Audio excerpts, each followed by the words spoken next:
오래전에 아프리카 수단에서 겪었던 황당한 에피소드를 소개하고 있습니다. 어느 날 콜라를 사려고 가게에 들어갔습니다. 콜라를 집어 들고 보니 희한하게 병 모양은 콜라인데 병 뚜껑은 세븐업인 것입니다.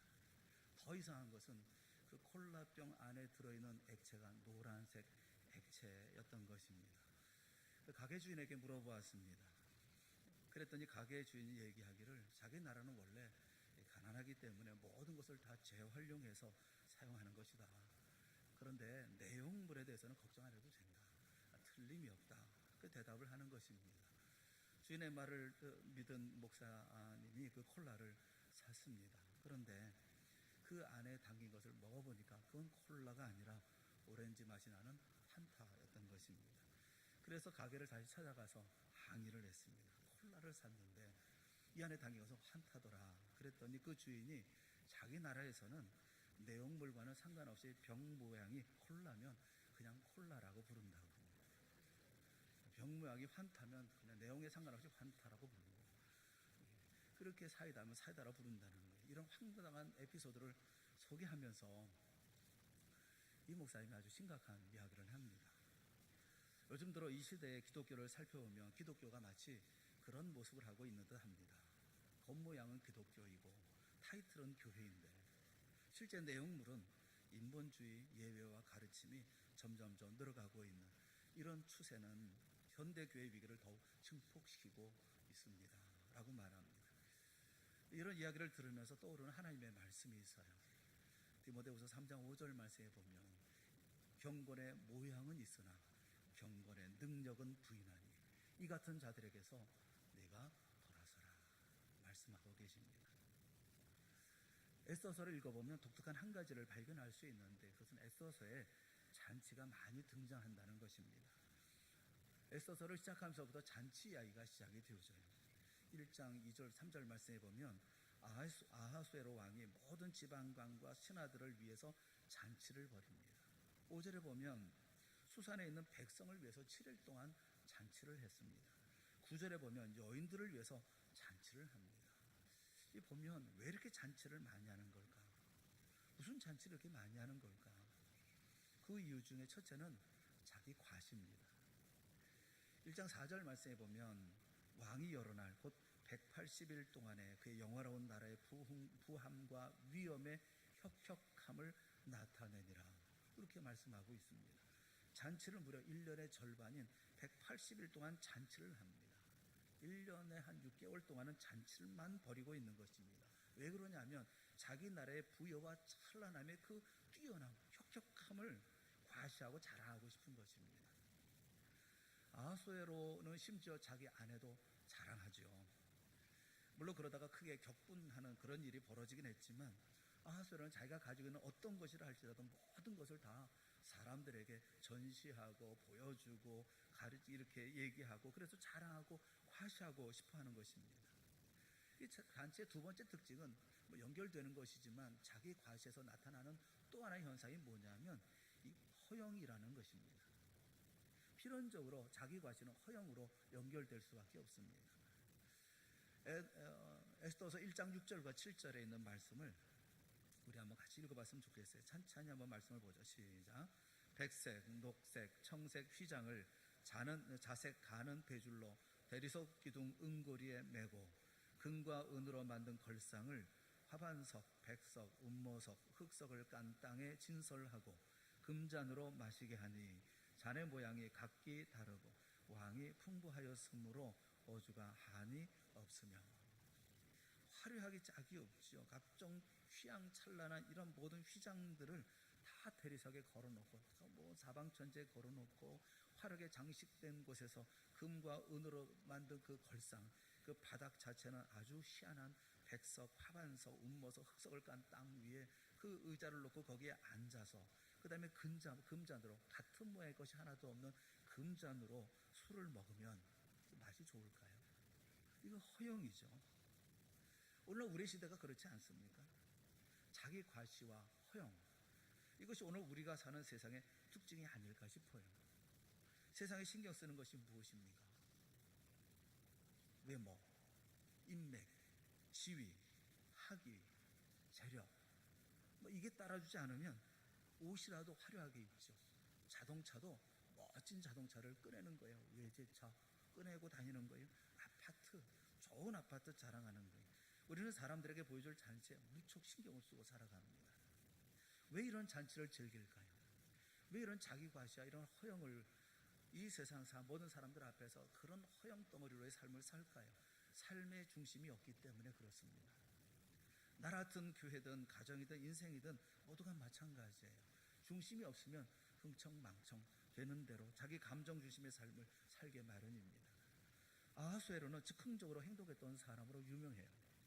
사람을 세우는 것도 즉흥적이고 사람 버리는 것도 즉흥적이에요. 자기 아내를 버리는 것도 즉흥적이지 않았습니까? 매사 말초적이고 감정적이에요. 왜냐하면 중심이 없기 때문에 그렇습니다. 오늘 우리 교회가 그렇고 오늘 우리들이 그래요. 누가 한마디 못된 소리 하면 흔들흔들거리고 누가 한마디 칭찬하면 자기 위에 사람이 없어요. 그거 왜 그러냐 하면 중심이 없어 그렇다는 거예요. 서클 메이커가 되자라고 말씀드렸어요. 컴파스로 원을 그리면 원이 크든 작든 중심이 딱 잡혀 있어요. 가운데 중심이 있어요. 하나님이 작게 쓰는 사람이든 하나님 크게 쓰는 사람이든 중심이 잡혀 있는 사람은 흔들림이 없습니다. 미국에서 목회하시는 어느 목사님이 사춘기 딸에게 충고했어요. 충고하며 그렇게 말했습니다. 그렇게 행동하면 안 돼.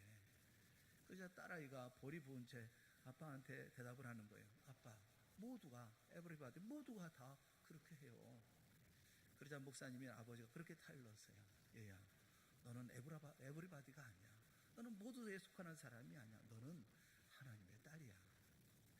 세상 모든 사람이 자기 충동대로 감정대로 내키는 대로 살아가고 있습니다. 제멋대로 행하는 시대, 중심 없는 시대예요. 하지만 우리는 하나님의 아들, 하나님의 딸입니다. 우리가 하나님의 자녀라면 이 땅을 살아가는 동안에 하나님이 중심이 된 삶을 살아야 되는 것이 아니겠습니까? 남유다가 바벨론에게 망하면서 많은 이스라엘 사람들이 바벨론의 포로로 끌려갔습니다. 그리고 페르시아의 고레스 왕이 바벨론을 무너뜨려서 다시 페르시아의 포로가 되었어요. 그런데 포로로 끌려간 이스라엘 백성들을 자기 나라로 돌려보내는 이 페르시아의 유화 정책 덕분에 이스라엘 백성들은 제1차, 제2차에 거쳐서 그 포로에서 다시 이스라엘로 귀환하는 그 기쁨을 누렸습니다. 에스더서는 바로 이럴 때 조국 이스라엘로 귀환하지 않고 페르시아에 남아 있었던 사람들에 대한 이야기예요. 물론 역사의 주인은 하나님이십니다. 하나님이 모든 역사를 주관하십니다. 남북 정상의 만남, 이 모든 것도 하나님의 선한 역사 속에 있는 줄 믿습니다. 역사를 이루시기 위해서 하나님은 사람을 사용하셔요. 에스더서에 등장하는 그 인물들이 있는데 주요 인물은 아하수에로, 하만, 에스더, 그리고 모르드게입니다. 이 아하수에로라는 이 이름의 뜻이 뭐냐면 힘세다는 거예요. 힘센 눈, 힘센 사람, 이런 뜻을 가지고 있는 게 아하수에로라는 이름의 뜻이라고 그래요. 반면에 에스더의 외사촌 오빠였던 삼촌이었던 모르드게는 작은 자, 용사에게 바쳐진 작은 자, 그런 뜻을 가지고 있다고 합니다. 작은 자. 여러분, 그렇다면 어떤 인물이 되고 싶습니까? 역사에 어떤 인물이 되고 싶습니까? 아하수에로, 하만, 에스더, 그리고 모르드게. 아마 물어보지 않아도 여러분 중에 상당히 많은 분들이 제국의 왕인 아하수에로가 되고 싶습니다. 뭐 이런 분이 계실런지 몰라요. 이 사람은 배경이니까, 에스더서의 배경이니까 빼고, 하만은 악한 사람이니까 빼고, 그러면 에스더, 모르드게 두 사람이 남죠. 어떤 사람이 되었으면 좋겠어요? 에스더는 죽으면 죽으리라 하는 고백으로 유명합니다. 그래서 에스더는 위대한 신앙의 인물로 알려져 있어요. 그런데 제가 보기에는 에스더서의 주연은 단연 모르드게입니다. 하나님께서 이 에스더서를 기록하면서 거기에 주춧돌처럼 놓은 것은 모르드게라는 사람이에요. 비록 이름은 작은 사람이지만 결코 그는 작지 않은 사람입니다. 그 누구보다도 큰 인물이에요. 우리 가운데 에스더와 같이 죽으면 죽으리이다 고백하는 신앙의 용사들이 많이 나올 수 있기를 주님의 이름으로 축원합니다. 그런데 저는 우리 동산교회 성도들이 모두가 다 모르드게를 배웠으면 좋겠다, 그런 마음이 있어요. 지난주에는 삼손의 아버지였던 마노아에 대해서 말씀을 드렸어요. 오늘 저는 모르드게에 대해서 말씀을 드리려고 합니다. 모르드게에게서 배워야 할 두 가지가 있어요. 반드시 배워야 할 두 가지가 있습니다. 하나는 신앙적인 자존심입니다. 모르드게에게서 신앙의 자존심을 배우라는 거예요. 즉흥적인 사람인 아하수에였기 때문에 하만이라는 사람을 높은 지위에 올립니다. 그리고 모든 신하들로 하여금 그에게 무릎을 꿇어 절하도록 해요. 그런데 모르드게는 절하지 않습니다. 그것을 보면서 하만은 몹시 분노하죠. 그래서 엄청난 비극이 벌어집니다. 모든 일의 시작은 이렇게 단순해요. 모르드게가 하만에게 절하지 않았다고 하는 이 일에서부터 이 엄청난 비극의 역사가 시작이 되어집니다. 우리 생각에 그 뭐 대단한 것도 아닌데 큰 일도 아니잖아요. 도대체 모르드게는 왜 하만에게 절을 하지 않아가지고 이런 이 지경으로 만들었을까? 그냥 절하면 되는 거 아닐까? 무릎 꿇고 절하면 되는데 한 번 절하는 게 뭐 그렇게 대단할까? 정말 왜 그랬을까요? 성경에는 설명이 없어요. 다만 추측해 볼 수 있는 힌트가 있습니다. 대궐문에 있던 모든 신하들이 다 왕의 명령대로 다 하만에게 무릎 꿇고 절합니다. 그런데 모르드게는 무릎을 꿇지도 않고 절하지도 않으니까 그 신하들이 모르드게에게 물어요. 너는 어째서 왕의 명령을 거역하느냐? 왕이 그렇게 하라고 해서 왕의 말대로 해야 되는 왜 왕의 명령을 거역하느냐? 그랬더니 모르드게가 대답합니다. 그것이 에스더서 3장 4절에 있는 말씀이에요. 우리 에스더서 3장 4절에 있는 말씀 한번 다 같이 한번 읽어보겠습니다. 시작. 날마다 고나되 모르드가가 듣지 아니하고 자기는 유대인임을 알렸더니, 예, 거기까지. 자기는 유다인임을 알렸더니. 그러니까 자신이 유다인이기 때문에 절할 수 없다는 거예요. 모르드게가 무릎을 꿇지도 않고 절하지도 않은 것은 자신이 유다인이기 때문에 할 수 없다는 것입니다. 그래서 우리가 알 수 있는 것이 이건 신앙에 관련된 문제이구나 하는 것을 우리가 알 수가 있어요. 아마도 하만은 신하의 예로서, 그저 높은 신하라고 하는 그런 예로서 절하도록 그렇게 요구한 것이 아니라 마치 신적인, 자기가 하나님인 것처럼 신적인 복종을 원했던 것 같아요. 그래서 모르드게는 하나님 외에는 절할 수 없다고 하는 하나님의 백성으로서 자기의 정체성을 지키기 위해서 생명을 걸고 거부한 거죠. 여러분, 모르드게는 유다가 바벨론에 망하면서 포로로 잡혀왔던 사람입니다. 우상 숭배하고 하나님을 잘못 섬겼기 때문에 예루살렘은 회파되고 그리고 성전은 불탔습니다. 자신들은 이방 나라의 포로로 이제 끌려오게 되어졌어요. 그리고 이런 역사를 가지고 있는 모르드게는 가슴을 치면서 회개하는 거예요. 하나님, 다시는 우상 숭배하지 않겠습니다. 다시는 하나님을 떠나지 않겠습니다. 내가 다시는 그 어떤 세상의 것에 절하지 않겠습니다. 절대로 머리 숙이지 않겠습니다. 라고 결심하는 거예요. 그런데 하만에게 절하라고요? 그럴 수 없는 거죠. 그것은 모르드게가 마지막까지 지켜야 할 신앙의 자존심인 거예요. 사랑하는 여러분, 여러분이 마지막까지 지켜야 할 자존심은 뭔가요? 여러분, 어떤 식으로든지 악착같이 이를 악물고라도 지켜야 할 자존심은 뭡니까? 여러분, 어디에 목숨을 거십니까? 무엇 때문에 마음이 상하는가요? 좀 자존심을 높은 데 둘 수는 없나요? 맨 낮은 데 두어서 매일 자존심 상한다고 하고 매일 짓밟힌다고 분노하고 억울해서야 되겠습니까? 요한일서 3장 1절에 있는 말씀 우리 한번 같이 보았으면 좋겠어요. 요한일서 3장 1절 같이 봅니다. 시작. 보라, 아버지께서 어떠한 사랑을 우리에게 베푸사 하나님의 자녀라 일컬음을 받게 하셨는가? 우리가 그러하도다. 할렐루야. 남들은 나를 다 어떻게 볼지 모르지만, 나를 시시하게 볼는지 모르지만 나는 그렇게 시시한 사람이 아니야. 예수 그리스도의 십자가로 말미암아 나는 하나님의 자녀가 된 사람이야. 나는 그런 사람이야. 이런 긍지가 있어야 되지 않겠어요? 우리나라엔 입만 가지고 사는 사람이 셋이 있다고 그래요. 입만 가지고 사는 사람 셋이 누구냐 하면 정치가, 기자, 목사래요. 이 정치가, 기자, 목사가 입만 가지고 산다고 그래요. 어느 날 이 정치가와 기자와 목사가 만나서 식당에서 밥을 먹었어요. 입만 가지고 사는 사람이니까 밥값을 누가 냈을까요? 밥값은 식당 주인이 냈대요. 빈정거림이죠, 빈정. 입만 가지고 살아가는 사람, 정치가, 기자. 왜 목사가 들어갔을까 난 싶어요. 난 그게 너무너무 마음이 상해요.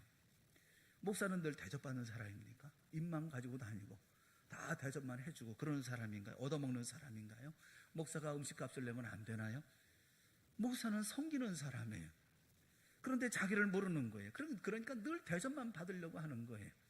교회 안에 보면 목사도 있고 장로도 있고 권사도 있고, 그런데 다 대접받으려고 하는 거 아니에요?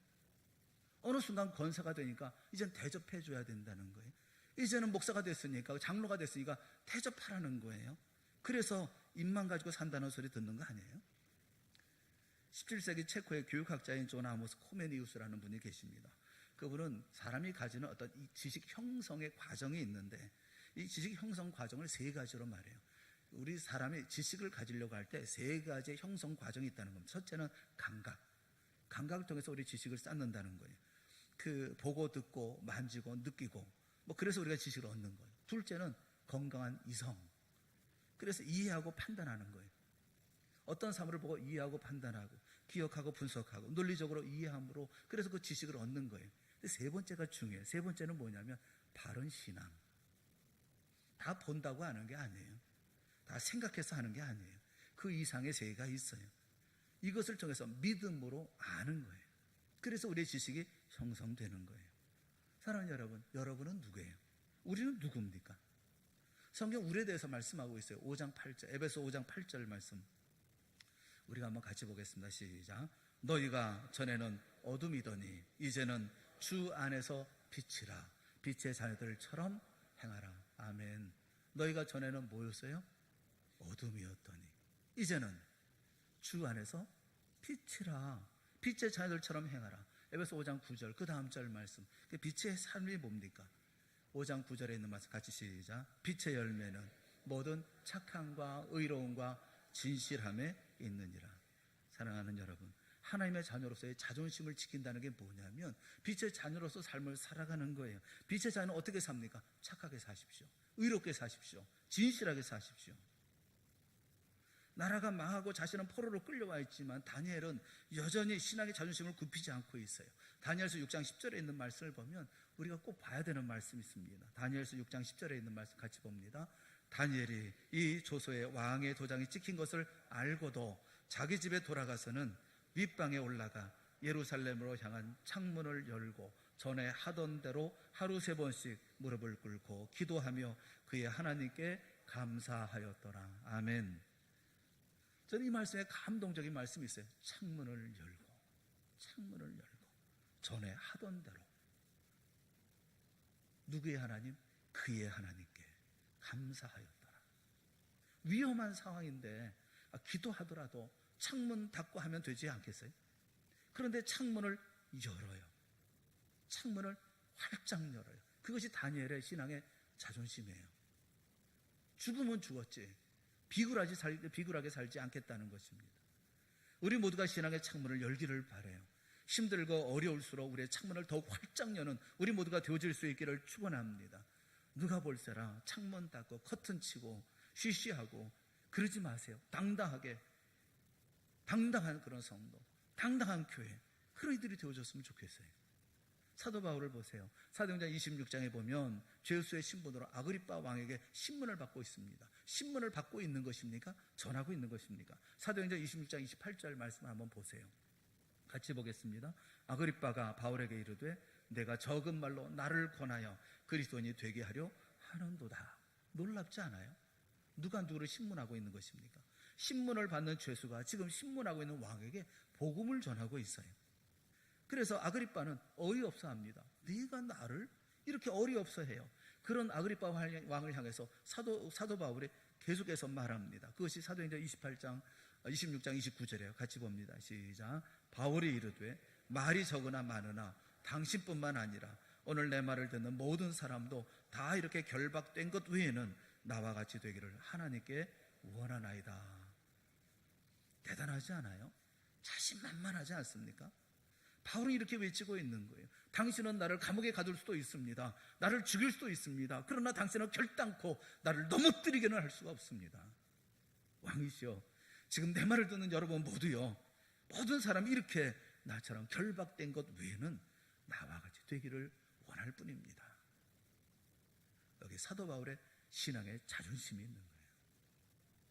베드로와 요한이 외쳐요.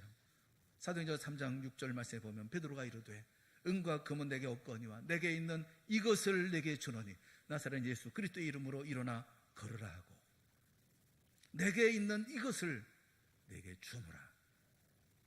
거지는 자기를 바라보는 베드로의 눈 속에서 무엇을 보았을까요? 안진뱅이 거지가 베드로에게 온 시선을 집중할 때 베드로를 통해서 자신을 응시하는 예수 그리스도를 보는 거예요. 안진뱅이의 시선과 불꽃이 튀기듯 맞부딪힌 것은 베드로의 시선이 아니라 베드로 속에서 역사하신 예수 그리스도의 시선이었습니다. 그 시선은 안진뱅이가 처음 느껴보는 생명의 눈이고 사랑의 시선이었어요. 베드로가 나사렛 예수 그리스도의 이름으로 안진뱅이에게 손을 내밀었습니다. 그것은 이미 베드로의 손이 아니었어요. 그것은 안진뱅이를 살리기 위해서 십자가에 못 박혀 보혈을 흘리신 예수 그리스도의 손이었습니다. 피묻은 주님의 손이 안진뱅이의 손을 잡은 거예요. 그와 동시에 안진뱅이는 주님의 피묻은 손에 이끌려 일어납니다. 태어난 이래 40년 동안 단 한 번도 일어서 본 적이 없었던 그가 예수 그리스도의 손을 붙잡고 자기 발로 일어선 거예요. 그는 더 이상 안진뱅이가 아니었습니다. 예수 그리스도 안에서 40년에 걸친 절망적인 안진뱅이 생활과 작별한 그에게 새로운 인생이 기적처럼 주어졌어요. 그 능력의 역사를 이룬 베드로 속에 우리 주님이 계셔요. 사랑하는 여러분, 우리 안에도 예수 그리스도 하나님이신 주님이 계십니다. 하나님의 자녀들이여, 그러므로 당당하십시오. 주의 백성들이여, 결코 머리를 숙이지 마십시오. 불의에 무릎을 꿇지 마십시오. 세상 권세에 절하지 마십시오. 비굴하지 마십시오. 그 앞에 아양 떨지 마세요. 신앙의 자존심을 지키세요. 모르드게를 통해서 우리가 배워야 될 거, 신앙의 자존심인 거예요. 아무 데서나 머리 조아리지 마세요. 아무 데서나 무릎 꿇지 마세요. 우리는 하나님의 자녀들입니다. 이 땅에 당당해야 합니다. 우리가 해야 할 말, 우리가 해야 할 역사가 있고 우리가 해야 할 사명이 있어요. 사명 감당하는 하나님의 종들이 되어질 수 있기를 주님의 이름으로 축원합니다. 모르드게에서 신앙의 자존심을 배울 줄 알아야 된다는 거예요. 또 하나, 한 가지 더, 그것은 모르드게에서 어른을 배우라는 거예요. 이 일 때문에 유대인들을 너무 미워한 하만이 유대인들을 모두 몰살시킬 그런 계획을 세워요. 이런 하만의 음모를 안 모르드게는 백성들과 함께 자기 옷을 찢고 굵은 베옷을 입고 재를 뒤집어 쓰고 하나님 앞에 나가서 대성통곡하며 울부짖습니다. 에스더가 이 소식을 들어요. 그리고 모르드게를 심히 걱정합니다. 그래서 그 옷을 벗기고 또 이렇게 좀 쉬게 좀 하려고 그러는데 말을 듣질 않아요. 자초지정을 알아봅니다. 그런데 자초지정을 알아봤다 하더라도 아하수에로 왕의 아내인 자신도 어쩔 수 없었던 거예요. 왕비라 할지라도 왕이 부르지 않으면 왕 앞에 나갈 수가 없어요. 만약 그렇게 했다가는 죽음을 면할 수가 없습니다. 그런데 지금 한 달 동안이나 왕이 자기를 부르지 않고 있었다는 거예요. 그러니 자기로서는 할 수 있는 일이 아무것도 없다는 것입니다. 여자라 할 수가 없고 포로라 할 수가 없는 것이고 왕이 자기를 잊어버리고 있기 때문에 할 수가 없었고 나라의 법이 있기 때문에 할 수가 없는 거예요. 그런데 여러분, 모르드게를 보세요. 에스더서 4장 1절 말씀에 보면 모르드게가 이 모든 일을 알고 라고 말씀을 시작해요. 모르드게가 이 모든 일을 알고. 모르드게는 뛰어난 정보력으로 남보다 빠르게 유대인에 대한 학살 정보를 입수해요. 그런 소식을 빨리 듣습니다. 자, 이제는 어떻게 할까요? 유대인들을 다 말살하려고 하는 그런 계획이 있어요. 착착 진행되고 있어요. 자, 모르드게는 어떻게 해야 될까요? 비겁한 지도자 같으면 자기 식구만 챙겨서 도망가면 그만이었을 것입니다. 그런데 모르드게는 민족의 위기 앞에 자기만 살 길을 택하지 않습니다. 어떻게 하면 동족들과 함께 이 위기를 벗어날 수 있을까? 통곡하며 하나님 앞에 나아갑니다. 그리고 손을 놓고 있는 에스더에게 모르드게는 추상같이 명령을 합니다. 그것이 에스더서 4장 13절과 14절에 있는 말씀이에요. 에스더서 4장 13절 14절 다 같이 봅시다. 너는 왕궁에 있으니 모든 유다인 중에 홀로 목숨을 건지리라 생각하지 말라. 이때 내가 만일 잠잠하여 말이 없으면 유대인은 다른 데로 말미암아 노임과 구원을 얻으려니와 너와 내 아버지 집은 멸망하리라. 내가 왕 후의 자를 얻은 것이 이때를 위함이 아닌지 누가 알겠느냐. 추상같이 에스더를 야단을 칩니다. 왕후인 내가 안 나서면 우리 모두는 죽어. 제발 우리를 살려줘 라고 얘기하고 있지 않아요. 그렇게 말하지 않습니다. 내가 안 나선다 하더라도 하나님은 다른 누군가를 통해서 반드시 우리를 구원해 주실 거야.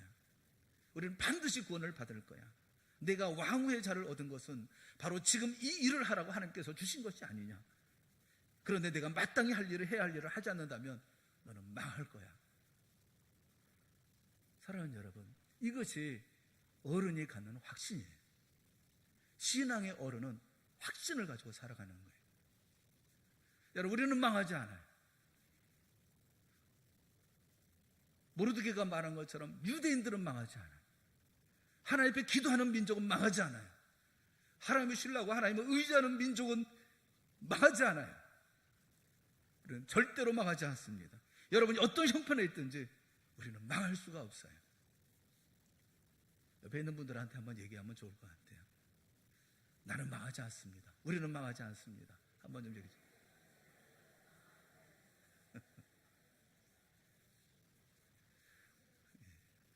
진짜요. 우리는 망하고 싶어도 망할 수가 없어요. 돈이 없어도 망하지 않아요. 시험을 당해도 망하지 않습니다. 사고 난다고 사고 때문에 망하지 않아요. 병든다고 병 때문에 망하지 않아요. 근거가 뭡니까? 로마서 8장 38절 39절에 우리를 향하신 말씀이 있어요. 로마서 8장 38절 39절 제가 처음에 예배 시작할 때 읽었던 말씀이에요. 다 같이 보겠습니다. 시작. 내가 확신하노니 사망이나 생명이나 천사들이나 현재일이나 장래일이나 능력이나 높음이나 깊음이나 다른 어떤 피조물이라도 우리를 우리 주 그리스도 예수 안에 있는 하나님의 사랑에서 끊을 수 없으리라. 할렐루야. 사랑하는 여러분, 내가 확신합니다. 믿음의 어른들은 확신하는 거예요. 내가 확신하는데 사망이나 생명이나 천사들이나 권세자들이나 현재일이나 장래일이나 능력이나 높음이나 깊음이나 다른 어떤 피조물이라도 우리 주 그리스도 예수 안에 있는 하나님의 사랑에서 끊을 수 없으리라. 끊을 수 없으리라. 어른은 확신을 가지고 살아가는 거예요. 어른은 확신으로 이끌어가는 거예요. 어른은 확신 속에서 교회를 이끌어가고 가정을 이끌어 나가고 내 자녀를 이끌어 나가는 거예요. 그게 어른인 거예요. 다윗은 고백합니다. 시편 27편 1절에 그는 그렇게 고백하여 여호와는 나의 빛이요 나의 구원이시니 내가 누구를 두려워하리요. 여호와는 내 생명의 능력이시니 내가 누구를 무서워하리요. 두려워하지 않습니다. 무서워하지 않습니다. 왜냐하면 여호와는 나의 빛이고 나의 구원이시기 때문에 그렇습니다. 여호와는 나의 생명이시기 때문에 그렇습니다. 모르드게는 이런 확신이 있어요. 우리는 망하지 않아. 우리는 결코 망하지 않아. 네가 나서지 않는다 할지라도 우리는 망하지 않아. 너 아니면 다른 사람이 할 거야. 다른 일들을 통해서 하나님께서 우리를 구원하실 거야. 걱정도 하지 마. 우리 모두가 이런 확신의 사람들이 되어질 수 있기를 축원합니다. 이 확신으로 내 가족, 내 자녀, 내 교회를 붙들어주는 교회의 어른들이 되어질 수 있기를 축원합니다. 일하는 사람, 열심히 일하고 헌신하는 사람 깎아내리고 마음 아프게 하는 그런 분들이 계세요. 그러지 마세요. 어른은요 그렇게 하는 게 아니에요. 어른은요 용기를 주고 힘을 주고 격려해 주고 힘을 보태주는 거예요. 그래서 그로 하여금 더 잘할 수 있도록 도와주고, 그리고 그와 함께 믿음의 자리를 만들어가서 그 영광의 자리까지 그 마지막 자리까지 갈 수 있도록 도와주고 함께하는 것이, 그게 어른이 하는 몫이라고요. 어른이라는 말 아세요? 어른이. 어린이가 아니라 어른이. 어린이 같은 어른을 두고 하는 말이에요. 어른도 아니고. 어른은 어른인데 그런데 애 같은, 그래서 어른이라고 그래요. 생긴 것은 어른인데 하는 짓은 어린애 같은, 어린이 같은 짓 하는. 여러분, 우리 모두 진정한 어른이 되어질 수 있기를 축원합니다. 에스더가 처음부터 죽으면 죽으리다 결단한 게 아니에요. 난 못합니다, 할 수 없습니다, 기피했었어요. 그런데 모르드게가 그의 힘이 되고 용기가 되고 확신을 심어주었던 거예요. 그런데 여러분, 한 가지 생각을 해야 돼요. 그러면 어른은 확신만 가지면 되는 것입니까? 사실 에스더의 신앙이 하루아침에 생긴 게 아니에요. 에스더의 신앙의 뿌리는 모르드게입니다. 모세의 신앙은 어머니 요게벳의 품에서 나왔고, 디모데의 신앙은 외조모 로이스와 어머니 유니게에서 나왔어요. 사무엘의 신앙은 어머니 한나에서 나왔다고 얘기할 수가 있을 거예요. 에스더의 신앙은 삼촌 모르드게의 가르침 덕분이었습니다. 모르드게가 한두 마디 말로 에스더가 결단했다고 여러분 생각하십니까? 그렇게 하면 안 돼, 이렇게 해야 돼, 한두 마디 말하면 아 그렇구나, 생각 잘못했구나, 그래서 얼른 생각을 바꾼 줄 아십니까? 단순히 좋은 충고 몇 마디로 다른 에게 영향을 미칠 수 있을 것이라고 생각하십니까? 그렇지 않아요. 어릴 적부터 에스더는 모르드게를 지켜봐왔어요. 모르드게가 어떤 사람인지를 알아요. 그에게서 믿음을 배웠어요. 하나님을 배웠어요. 하나님을 믿는 게 어떤 것인지를 배웠어요. 그래서 협박처럼 들릴 수가 있어요. 상처받을 수 있는 말처럼 들려질 수가 있어요. 그런데 에스더는 토 하나 달지 않습니다. 뭐라고 말하지 않습니다. 그대로 순종합니다. 그리고 결단합니다. 죽으면 죽으리이다. 에스더에게 모르드게는 어른이었던 거예요. 믿음의 어른이었던 거예요. 본받을 만한 어른이었던 거예요. 사랑하는 여러분, 어른은 아무나 되는 게 아니에요. 삶의 본을 보여줄 수 있는 사람, 그렇게 사는 사람, 그렇게 살아왔던 사람, 그가 어른인 거예요. 그리고 그를 아비의 심정으로 사랑하는 그가 어른인 거예요. 모르드게는 에스더의 아버지가 아니에요. 그런데 에스더 2장 7절 말씀해 보면 이렇게 말씀하고 있어요. 그의 삼촌의 딸 하다사 곧 에스더는 부모가 없었으나 용모가 곱고 아리따운 처녀라. 그의 부모가 죽은 후에 뭐라고요? 다 같이 시작. 모르드게가 자기 딸같이 양육하더라. 모르드게는 정말 에스더의 아버지였어요. 딸같이 정말 사랑하는 마음으로 그렇게 양육했어요. 믿음으로 양육했어요. 말씀을 가르치고 하나님 앞에 어떻게 살아야 될지를 가르쳤어요. 정말 사랑하는 마음을 가지고 가르쳤어요. 여러분, 그 어른이 하는 말에 우리가 마음에 아픔이나 고통이나 또는 상처가 되지 않는 이유는 뭐냐면 그분의 사랑을 알기 때문에 그래요. 그분이 그렇게 살아왔다는 사실을 알기 때문에 그렇습니다. 아버지의 심정이 회복되기를 원하십니까? 예수님을 보십시오. 우리는 예수님을 닮아야 돼요. 주님은 부활하신 후에 좌절과 절망 속에 있는 제 아들을 찾아가서 평안을 너에게 주노라 라고 말씀하시며 위로하셨습니다. 자신을 3번이나 부인했던 베드로를 찾아가서 친히 조반을 준비해 주시면서 내 양을 먹이라 부탁하셨어요. 예수님을 닮으십시오.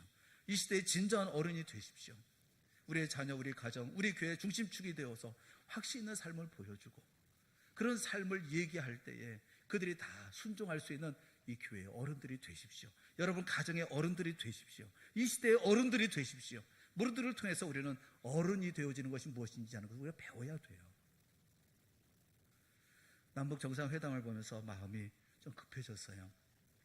마치 하나님의 역사를 앞당길 듯한 그런 긴급함을 저는 느꼈어요.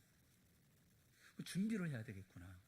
이게 빠른 시일 내에 이루어지지 않는다 할지라도 하나님께서 이런 일을 통해서 어떤 일을 이루시려고 준비하시는 것 같은데, 그럼 우리는 뭘 준비해야 되나? 교회는 뭘 준비해야 되나? 목사는 뭘 준비해야 되나? 일꾼을 세워야 되겠죠. 또 가서 말씀을 전할 수 있는 일꾼들을 세워야 되겠죠. 복음의 일꾼도 세워야 될 것이고, 경제적인 일꾼도 세워야 될 것이고, 정치적인 일꾼도 세워야 될 것이고, 사업의 일꾼도 세워야 할 것이죠. 이렇게 세워야 되는데 생각해보니까 막막하기 짝이 없는 거예요. 왜냐하면 이들이 배울 어른이 없는 거예요. 가르쳐줄 어른이 없는 거예요. 이렇게 살아라, 이렇게 믿음으로 살아라, 이렇게 뜨겁게 살아라, 이렇게 헌신하며 살아라, 이렇게 생명 걸고 살아라, 가르쳐줄 어른이 없는 거예요. 신앙의 인물들이 되십시오. 여러분 가정에서 목숨 걸고 생명 걸고, 저 북쪽 땅이라 할지라도 우리에게 주어진 길이라고 하면 생명 걸고 와서 복음을 전하겠다는 뜨거운 열심이 여러분 가운데 있을 때 자녀들이 일꾼이 되어지는 거 아니겠어요? 도대체 우리는 뭘 보여주고 뭘 가르쳐주고 있을까요? 주일 성수 한번 제대로 합니까? 헌금 생활 제대로 합니까? 헌신은 제대로 합니까? 희생할 줄 압니까? 섬길 줄은 압니까? 용서할 줄은 압니까? 이해할 줄은 압니까? 어디 어른의 모습이 보이는 것이 어디 있습니까? 저는 모르드게를 통해서 우리가 이 시대에 배워야 된다고 생각해요. 신앙의 자존심을 회복하십시오. 신앙의 자존심을 배우십시오. 본받을 만한 어른들이 되십시오. 어른의 권위를 회복하십시오. 그럴 때 우리는 북한을 위한 준비도 되어질 줄로 알아요. 교회 안도 교회가 교회다워질 수가 있고, 가정도 가정다워질 수가 있고, 맡기신 모든 사역들을 감당해 나아갈 수 있는 믿음의 역사가 우리를 통해서 이루어질 줄로 믿습니다. 사랑하는 여러분, 다시 한번 주님께서 우리에게 주신 믿음의 길들을 다시 돌아보고, 내 삶의 자리가 어떤 자리에 서 있는가를 다시 한번 생각해보고, 내게 채찍질하는 것처럼 모르드게가 가지고 있었던 신앙의 자존심, 내가 아무 데서나 머리 숙이고 아무 데서나 무릎 꿇고 아무 데서나 그냥 비적거리고 그리고 비비대고 살아가는 삶이 되는 것이 아니라 오직 하나님만을 바라보고 하나님만 의지하는 삶을 살고, 모든 이들이 바라볼 때, 내 자녀들이 볼 때도 존경할 만한, 존경받을 만한 믿음의 길을 걸어가는 우리가 되어질 때 주님께서 우리가 허락하신 새로운 역사를 만들어가게 되어질 줄로 믿습니다. 동산의 모든 사랑하는 성도들 모두가 다 모르드게처럼 위기와 어려움과 그런 환난의 상황 속에서도 넉넉히 이겨나가는 믿음의 용사들이 되어지고 그 일까닭에 모두가 구원받는 놀라운 역사가 우리 동상교회, 우리 사랑하는 성도들 속에서 이루어지는 복된 은혜가 있기를 주님의 이름으로 축원합니다. 기도하겠습니다. 사랑하는 하나님 아버지, 우리 사랑하는 성도들을 기억하여 주시옵시고 오늘도 주님을 바라보는 사랑하는 성도들에게 은혜를 베풀어 주셔서 신앙의 자존심이 회복되게 하여 주시옵시고 어른으로서의 삶을 살아갈 수 있도록 인도하여 주시옵소서. 가득한 사랑의 마음을 가지고 그리고 우리가 신이 믿음의 길을 걸어감으로 말미암아 생명 걸고 뜨겁게 열심을 다해 주의 역사를 이루어나가는 삶을 통하여 우리 자손들이 아름답게 성장할 수 있게 하시고 저들이 이 땅에 이 역사의 주인공이 되고 일꾼이 되어질 수 있도록 은혜 베풀어 주시옵소서. 주신 기회 잃어버리지 아니하는 저희 모두가 되어질 수 있도록 주여 사랑의 손으로 우리를 붙들어 주시옵시고 깨닫게 하여 주시옵시고 이 시간 눈 열어 주님만 바라보게 하여 주시옵소서. 예수님의 이름으로 간절히 기도드리옵나이다. 아멘.